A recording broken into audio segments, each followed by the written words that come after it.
मैं मनोज मिश्रा कंप्यूटर की basic classes में आपका हार्दिक अभिनंदन करता हूं और यह मैं उम्मीद रखता हूं कि आपने मेरा पिछला वीडियो ध्यानपूर्वक देखा होगा और समझा होगा।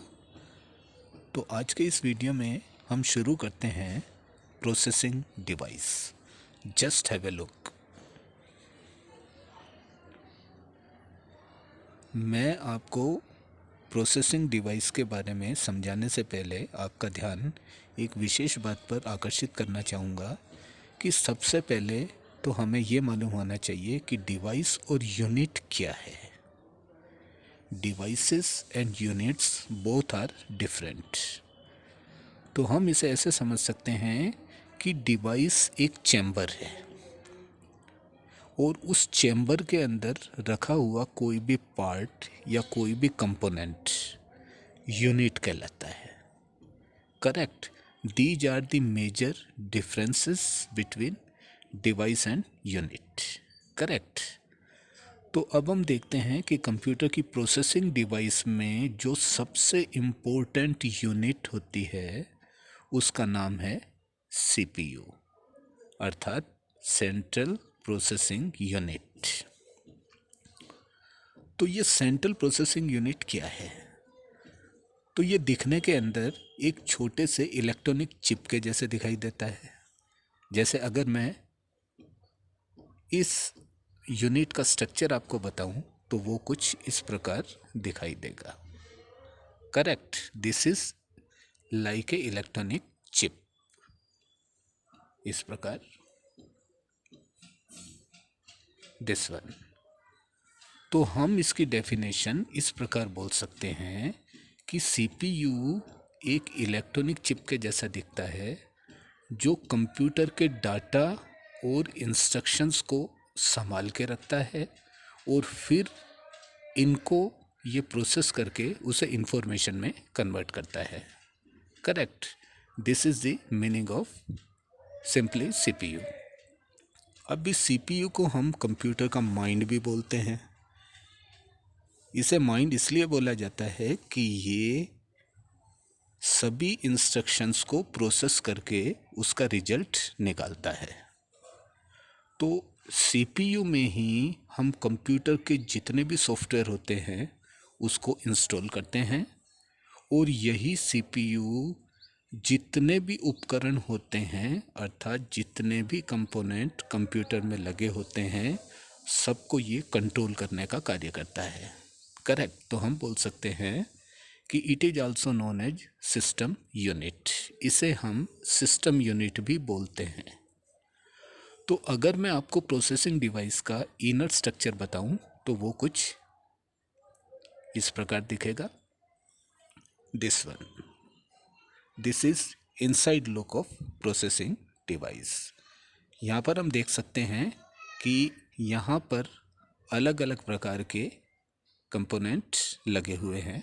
जैसे दिस वन, ये हमारी पावर सप्लाई है और इसी पावर सप्लाई को हम एसएमपीएस भी बोलते हैं। एसएमपीएस का मतलब स्विच मोड पावर सप्लाई।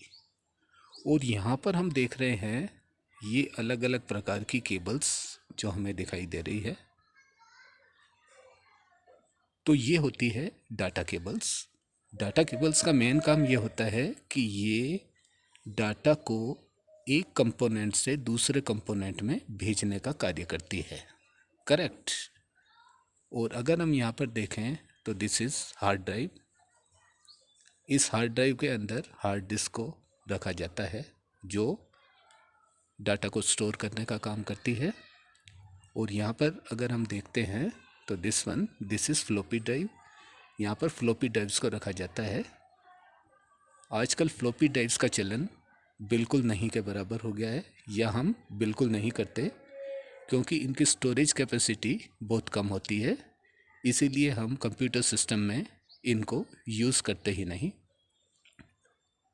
हम फ्लॉपी डिस्क की जगह हार्ड डिस्क को यूज़ करते हैं जिसकी कैपेसिटी बहुत अच्छी होती है। इसी प्रकार अगर हम ऊपर देखते हैं this section, this is CD ROM drive, compact disc read only memory drive. यहाँ पर सीडीज को इंसर्ट किया जाता है और उसके डाटा को रीड या उस पर राइट करने का काम किया जाता है। तो ये एक इनसाइड लुक है प्रोसेसिंग डिवाइस का। अब अगर हम यहाँ पर देखें कि वेयर इज सीपीयू, हमारा सीपीयू यहाँ पर कहाँ है, तो अगर मैं इसका और इनर लुक आपको दिखाऊं तो वो कुछ इस प्रकार दिखेगा, दिस वन।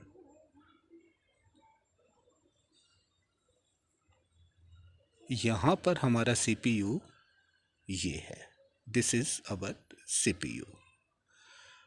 तो ये सीपीयू जैसे ये इस पर रखा है, इसी प्रकार हम यहाँ पर देखते हैं कि यहाँ पर तरह तरह के कंपोनेंट्स रखे हुए हैं एक व्यवस्थित क्रम में, दीज वन। अब ये जो सेक्शंस हमारे को दिखाई दे रहे हैं, ये है मेमोरी कार्ड स्लॉट। यहाँ पर मेमोरी को इंसर्ट किया जाता है। तो हम बोल सकते हैं कि ये जितने भी कंपोनेंट जिस बोर्ड पर रखे हुए हैं या व्यवस्थित क्रम में हैं, ये मदरबोर्ड कहलाता है। तो हम सिंपल शब्दों में बोल सकते हैं कि मदरबोर्ड एक ऐसा प्लेटफॉर्म है जहाँ पर कंप्यूटर के सभी कंपोनेंट्स एक व्यवस्थित क्रम में जमे होते हैं। That is the simplest definition of motherboard. तो अब हम सीपीयू के बारे में कुछ डिटेल में जानकारी हासिल करने का प्रयास करते हैं।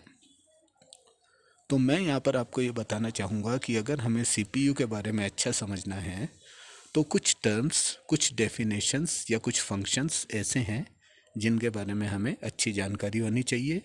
अगर हमें इनके बारे में अच्छी जानकारी है तो हम सीपीयू की वर्किंग एक प्रॉपर रूप से समझ पाएंगे। तो इन्हीं डेफिनेशंस या इन्हीं टर्म्स में से एक सिंपल सी टर्म है जनरेशन, अर्थात जनरेशन ऑफ प्रोसेसर। तो हम सबसे पहले देखते हैं कि प्रोसेसर अर्थात सीपीयू को ही हम प्रोसेसर बोलते हैं, तो इसकी जनरेशन क्या है।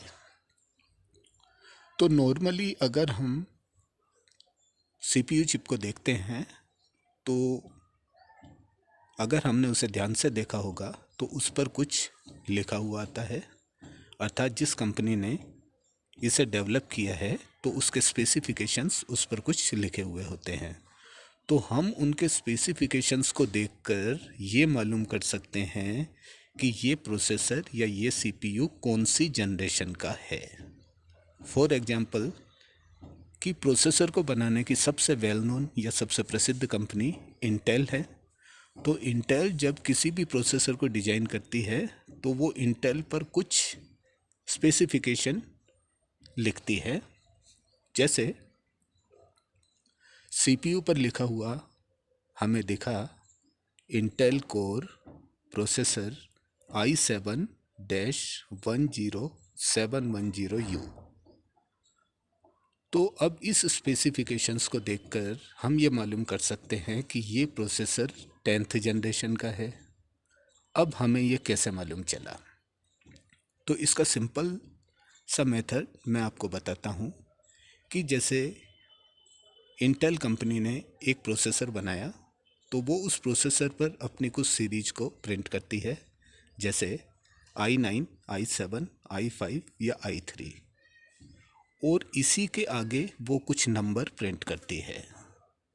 तो अगर हमें प्रोसेसर की जनरेशन का नॉलेज चाहिए तो हम ये देखेंगे कि इस सीरीज i9, i7, i5 और i3 के आगे जो हमें फर्स्ट न्यूमेरिक डिजिट दिखाई देगी वो प्रोसेसर की जनरेशन होगी।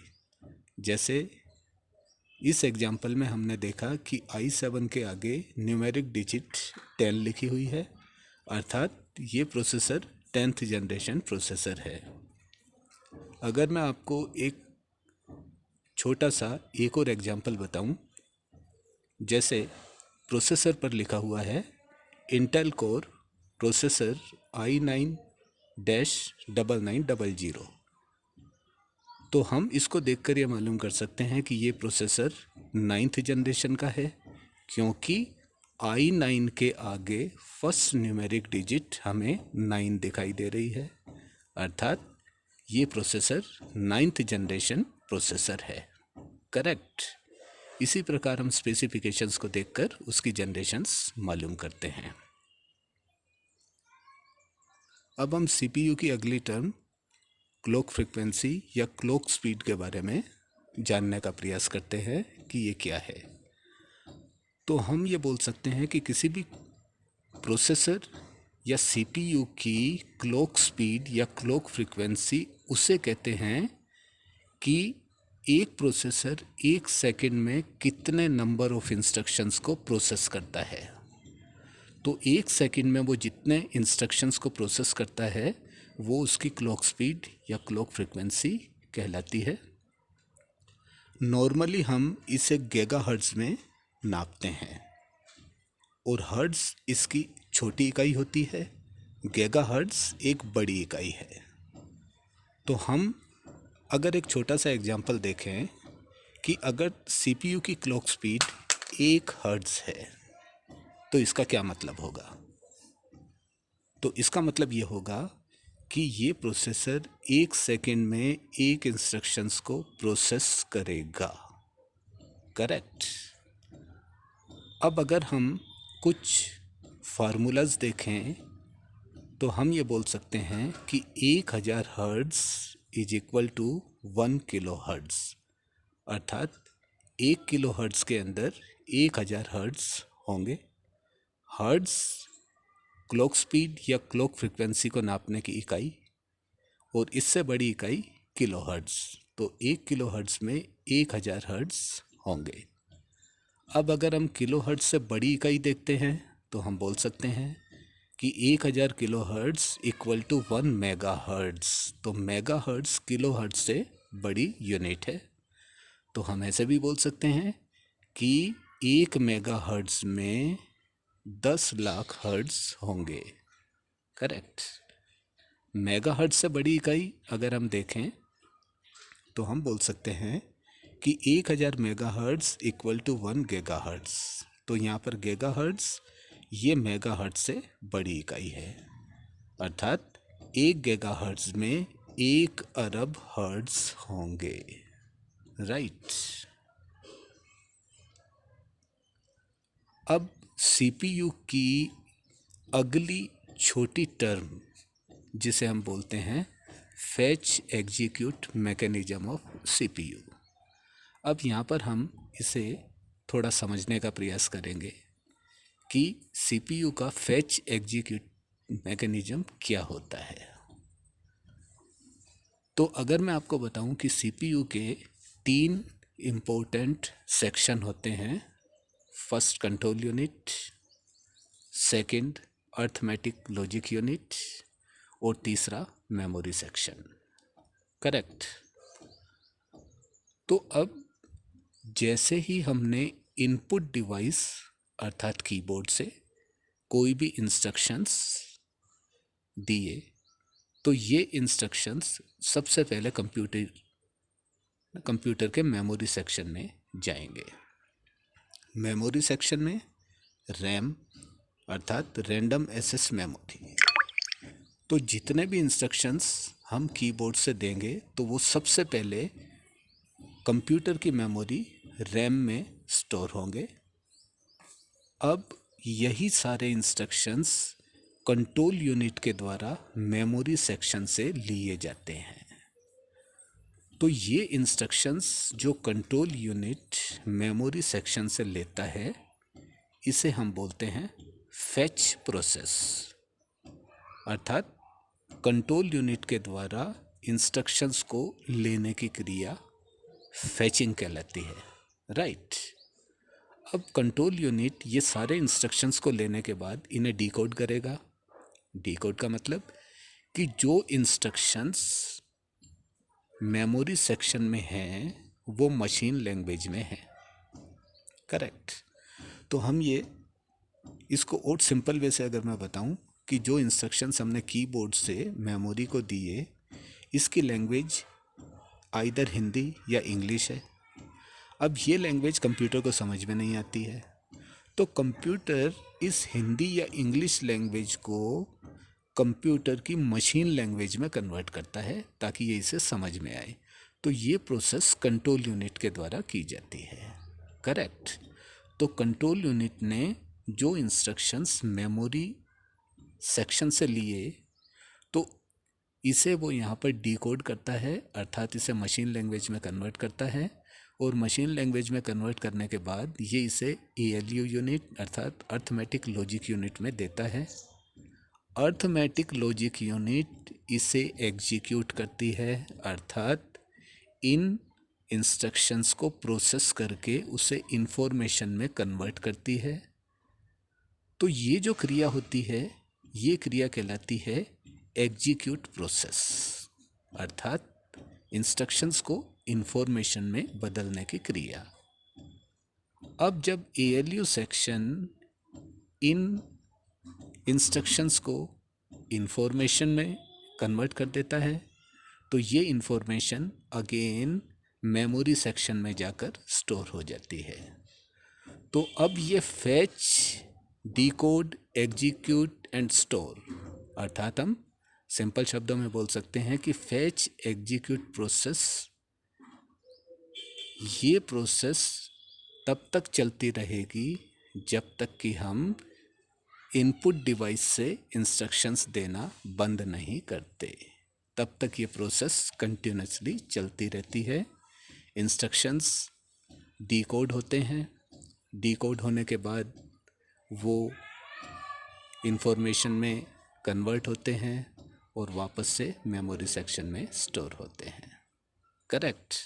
तो इस प्रोसेस को हम बोलेंगे fetch executive mechanism of CPU। अगली टर्म हम देखते हैं word length. What is word length? तो हम वर्ड लेंथ को सिंपल शब्दों में बोल सकते हैं कि एक वर्ड में जितने कैरेक्टर्स या जितने बिट्स होते हैं वो वर्ड लेंथ कहलाती है। अर्थात अगर हमने कोई भी वर्ड कीबोर्ड से टाइप किया तो उस वर्ड में जितने कैरेक्टर्स हैं वो उस वर्ड की वर्ड लेंथ कहलाएगी। अब ये वर्ड लेंथ 4 भी हो सकती है, 8 भी हो सकती है, 12 भी हो सकती है, 16, 32 या इससे ज़्यादा, हाईएस्ट 64। तो हम यहाँ पर ये बोल सकते हैं कि एक वर्ड में कम से कम 4 कैरेक्टर और ज़्यादा से ज़्यादा 64 कैरेक्टर्स अर्थात बिट्स हो सकते हैं। करेक्ट। अगर मैं एक छोटा सा फार्मूला आपको बताऊं तो 1 बिट इक्वल टू 1 कैरेक्टर, अर्थात एक कैरेक्टर 1 बिट के बराबर होता है, और 1 बाइट इक्वल टू 8 बिट्स अर्थात 8 कैरेक्टर्स। अब एक बाइट के अंदर 8 बिट्स होते हैं, 8 बिट्स का मतलब 8 कैरेक्टर्स, नो डाउट। और इसी को अगर मैं और अच्छा समझाऊं तो मैं बोल सकता हूं कि 1 बाइट इक्वल टू 4 निबल्स, अर्थात एक बाइट में 4 निबल्स होते हैं। करेक्ट। अब CPU की अगली टर्म अगर हम देखें तो उसका नाम है क्वाड कोर CPU। अब ये क्वाड कोर CPU क्या होते हैं? तो क्वाड कोर CPU का मतलब कि इस प्रकार के CPU में 4 प्रोसेसिंग कोर्स होती है जो डाटा को प्रोसेस करती है। नॉर्मली CPU में एक कोर होती है, सिंगल कोर CPU बोलते हैं। और अगर CPU में प्रोसेसिंग के लिए 2 कोर को यूज़ किया जाए तो उसे हम बोलेंगे ड्यूअल कोर CPU। और इसी प्रकार अगर हम CPU में 4 प्रोसेसिंग कोर्स को यूज़ करते हैं तो इस प्रकार के CPU को हम क्वाड कोर CPU कहेंगे। अब आजकल जितने भी कंप्यूटर बनाए जा रहे हैं उनमें क्वाड कोर CPU का उपयोग किया जा रहा है, क्योंकि क्वाड कोर CPU ने प्रोसेसिंग की उस हाईएस्ट लिमिट को गेन कर लिया है जिसके आगे अब इस स्पीड को बढ़ाने के कोई चांसेस नहीं हैं।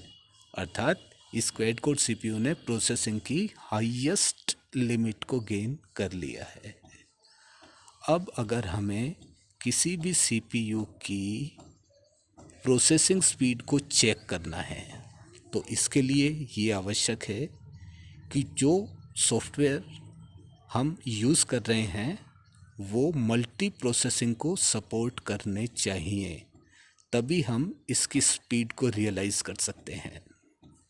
तो हम ये बोल सकते हैं कि क्वाड कोर सीपीयू में जो जो 4 प्रोसेसिंग कोर्स होती है उसका काम क्या हुआ कि ये किसी भी सॉफ्टवेयर को तेज़ी से इंस्टॉल करती है, अर्थात इनकी स्पीड इतनी तेज़ होती है कि ये किसी भी सॉफ्टवेयर को जब रन करती है तो वो विद इन सेकेंड्स के अंदर रन हो जाता है। तो हम अगर एक छोटा सा एग्जांपल देखें तो मैं ऐसे बोल सकता हूँ कि एक व्यक्ति 50 किलो के वज़न को उठाता है, तो उस व्यक्ति को 50 किलो का वज़न उठाने में थोड़ा परिश्रम करना पड़ेगा, अर्थात ज़्यादा एनर्जी वो यूज़ करेगा। अब इसी 50 किलो के वेट को अगर 4 व्यक्ति एक साथ उठाते हैं तो वो उसे इजीली उठा लेंगे, करेक्ट। तो यही काम सीपीयू में 4 प्रोसेसिंग कोर्स के होते हैं, अर्थात अगर सीपीयू में एक प्रोसेसिंग कोर है तो उसे किसी भी सॉफ्टवेयर को इंस्टॉल करने में ज़्यादा टाइम लगेगा। अगर सीपीयू में 2 प्रोसेसिंग कोर है तो सॉफ्टवेयर को इंस्टॉल करने में उसे थोड़ा कम समय लगेगा। और अगर सीपीयू में 4 प्रोसेसिंग कोर है तो कोई भी सॉफ्टवेयर विद इन सेकेंड्स में इंस्टॉल हो जाएंगे, अर्थात कि वो बहुत ही फास्ट वे से उसमें रन करेंगे। तो that is all about CPU simplest terms. तो ये सीपीयू की कुछ छोटी छोटी टर्म्स थी जिनके बारे में हमें जानना काफ़ी ज़रूरी था। तो अब मैं उम्मीद करूंगा कि मेरा नेक्स्ट क्लास में जो मैं सीपीयू की वर्किंग आपको समझाऊंगा वो आपको अच्छी तरीके से समझ में आएगी, क्योंकि आपको इन सभी टर्म्स के बारे में कुछ नॉलेज हो गया है। So see you very soon in the next class. Till then, bye.